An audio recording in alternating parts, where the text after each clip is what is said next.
The restaurant was the kind that didn't have a name worth remembering. It was somewhere in Lower Manhattan, September 1968, a narrow room with red vinyl booths and a counter along one wall and a menu laminated in plastic that had been handled so many times the edges had gone soft. The kind of place that existed in every American city in that era to serve the specific purpose of being open late, being cheap, and asking nothing from its customers except that they order something eventually. Janis Joplin and Nick Gravenites had been sitting in the back booth for almost 2 hours. The coffee cups had been refilled twice. The ashtray had been emptied once by a waitress who did this without being asked, with the practiced efficiency of someone who had seen many long conversations in many back booths and understood that her job was to maintain the conditions for them, not to interrupt them. The table between Janis and Nick held the particular archaeology of an extended stay, a sugar dispenser, a small jukebox selector that neither of them had used, 2 spoons on a paper napkin, the physical evidence of time spent in one place while the mind moved through territory the body couldn't follow. They had not been talking for the last 20 minutes. This was not an uncomfortable silence. Nick Gravenites had known Janis long enough to understand that her silences were not absences. They were, if anything, more present than most people's conversations. When Janis went quiet, it meant something was happening that words were not yet adequate to, and the correct response was to wait and to be there, and to let the thing complete itself at whatever pace it required. He watched her look at the menu. She had already ordered.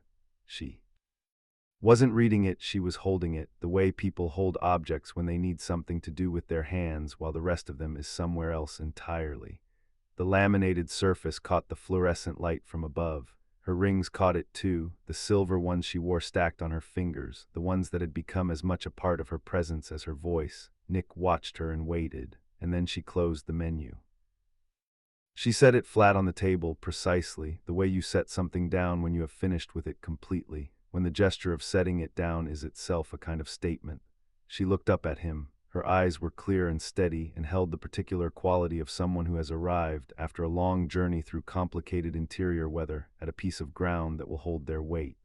Nick said, "You've already decided, haven't you?" It was not a question. "Not quite," Janis said. "Yeah, 2 words." The menu flat on the table, the coffee going cold in the cup beside her hand. Outside on the street, Manhattan continuing its indifferent business, entirely unaware that something had just happened in a back booth of a restaurant without a name worth remembering.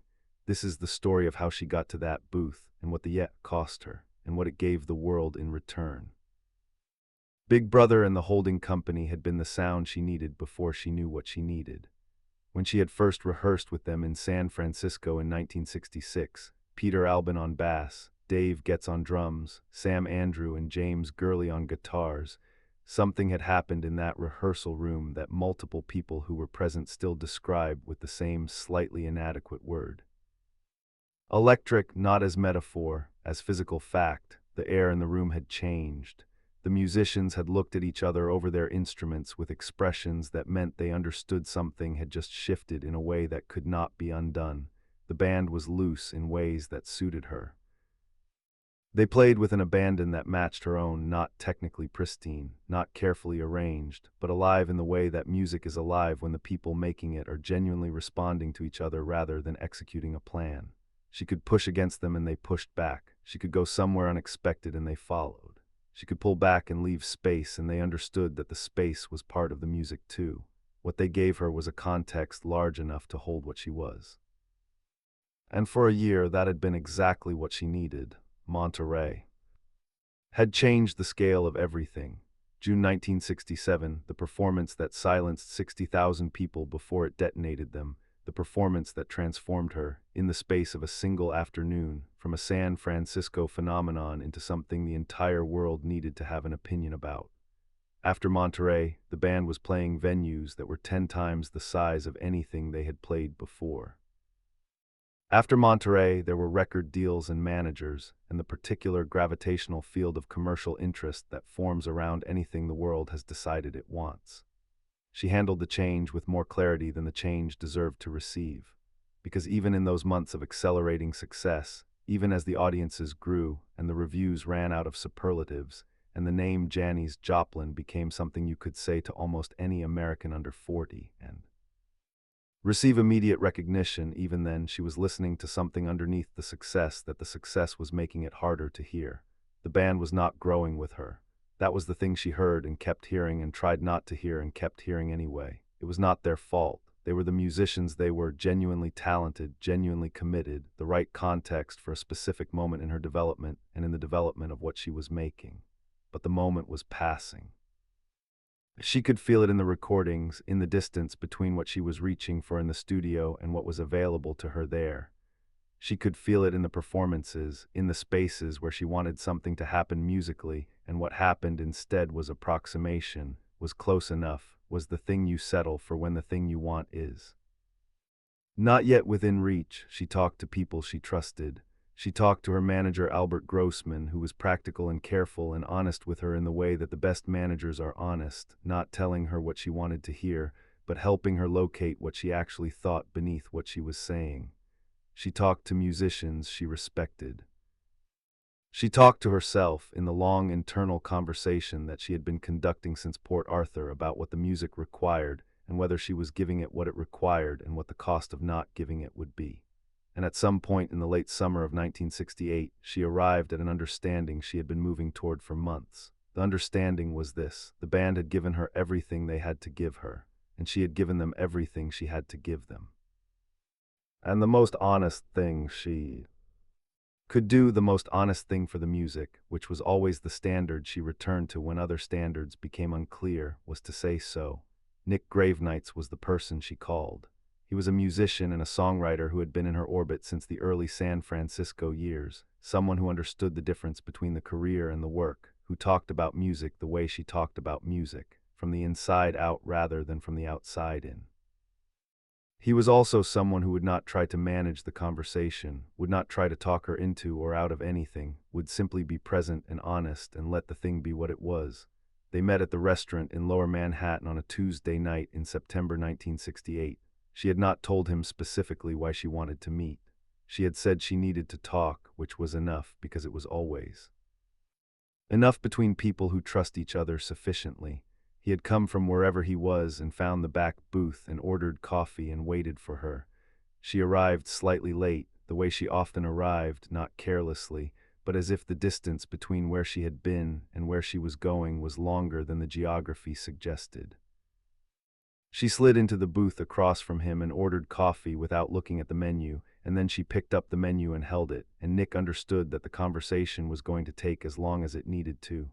They talked at first about other things, about music, specific songs, specific recordings, things they had heard recently that interested them, about San Francisco, which they both had opinions about the state of a world that was, in September 1968, in the particular condition of a world that has been through a difficult year and is not yet sure what it has learned from it. She was good company, as she almost always was, funny in the specific way that people are funny when they are also paying close attention, noticing the details that other people miss and finding the precise word for what is funny about them. Generous in conversation, genuinely interested in what other people thought, not performing interest but actually having it. And underneath all of it, something that Nick could feel without being able to locate exactly, a weight, a settling, the quality of a person who has been carrying something for a long time and is approaching the moment when they will be able to set it down. The conversation moved gradually toward the thing, not in a straight line, not with an announcement or a preamble. The way real conversations move toward real things, through the perimeter, through the surrounding territory, through everything adjacent to the thing until the thing is simply there in the middle of the table, visible to everyone, not requiring an introduction. At some point she stopped talking and picked up the menu. Nick let the silence be what it was. The waitress came and refilled the coffee. The restaurant made its ordinary sounds, the counter, the kitchen somewhere behind the wall, a conversation at another table that was none of their business. Manhattan outside, Janis looked at the menu. Nick watched her look at it, and then she closed it, set it flat, looked up. He said, "You've already decided, haven't you?" She said, "Yeah." The decision to leave Big Brother and the holding company was announced publicly in October 1968. The music press covered it with the mixture of surprise and retrospective inevitability that the press brings to all decisions that were, in fact, visible long before they were announced. There was speculation, as there always is, about the reasons, about money, about management, about artistic differences, about the particular pressures that success applies to the relationships that existed before the success arrived. Janis did not say much publicly about why. What she said in the interviews she gave in the weeks after the announcement was characteristically direct and characteristically incomplete. That she needed to grow, that she needed to find musicians who could grow with her, that the music required something she was not able to find in the configuration they were in. What she did not say, because it was not the kind of thing you say publicly, because it lives in the register of things that are. True without being explainable was that the decision had been made in a back booth on a Tuesday night in September, in a restaurant without a name worth remembering, when she had closed a laminated menu and said a single word to a man who already knew. The months that followed were some of the most demanding of her career. Building a new band from scratch while continuing to tour, while managing the expectations of an audience that had already decided what Janis Joplin was and was not entirely sure it wanted her to be something else. This required a quality of determination that looked from the outside like confidence and was from the inside something more complicated. She was not certain. She was never certain in the way that certainty is supposed to look, settled, untroubled, past the doubt. She was certain the way artists are certain when they know what they need, even when they don't know whether they'll find it, provisionally, with reservations, moving forward because stopping is not an option that the work allows. She found the Cosmic Blues Band, she recorded with them, she toured with them, and in those recordings, in the specific quality of what she was able to reach for with different musicians around her, there was evidence that the decision made in September was the right one, not comfortable, not easy, but right in the way that the necessary things are right, which is not always the same as the way the good things feel. And she kept going, she kept reaching, she kept asking the music what it required and trying to give it what it asked for, which was everything, which was always everything, which was the only answer she had ever known how to give. The restaurant is gone now. Whatever it was called, and nobody who was there that night seems to remember the name, if they ever knew it. It does not exist in the form it existed in September 1968. The block it occupied has been through the ordinary transformations that New York blocks go through over half a century. Different tenants, different purposes, the city's perpetual negotiation between what something was and what it will be next. But something happened in that booth that matters to anyone who has ever heard the recordings she made after she walked out the door.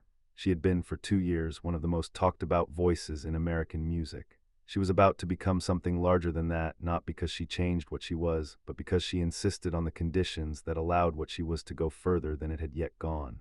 The insistence had a cost. Change always has a cost. The people around you, the audiences who have built their understanding of you around a specific configuration, the comfort of the known against the uncertainty of the necessary, all of it asks you to stay. She set the menu flat on the table and said, yeah, that was the whole of it. The whole decision, the whole courage, the whole commitment to the music over the comfort of the familiar, not dramatic, not loud. Quiet in the way that the most important things are quiet, internal, resolved, already past the arguing stage by the time anyone else in the room understood what was happening. She paid for her coffee and walked out into Manhattan and went wherever she was going next. And the music she made in the time that followed, the Pearl sessions, the recordings that still carry the particular aliveness of someone who found the configuration. That let her go all the way. That music began in a back booth on a Tuesday night, with a menu closed on a table and a single word that meant she had already done the hardest part, the deciding. Everything after that was just the doing, and she was very, very good at the doing. Years later, Nick Gravenites would talk about that night in the way that people talk about moments they didn't fully understand until much later, with a kind of careful retrospective attention, measuring what he saw against what he now knows it meant. He said she didn't seem afraid. He said she seemed like someone who had been afraid for a long time and had come out the other side of it into something quieter and more durable than fear.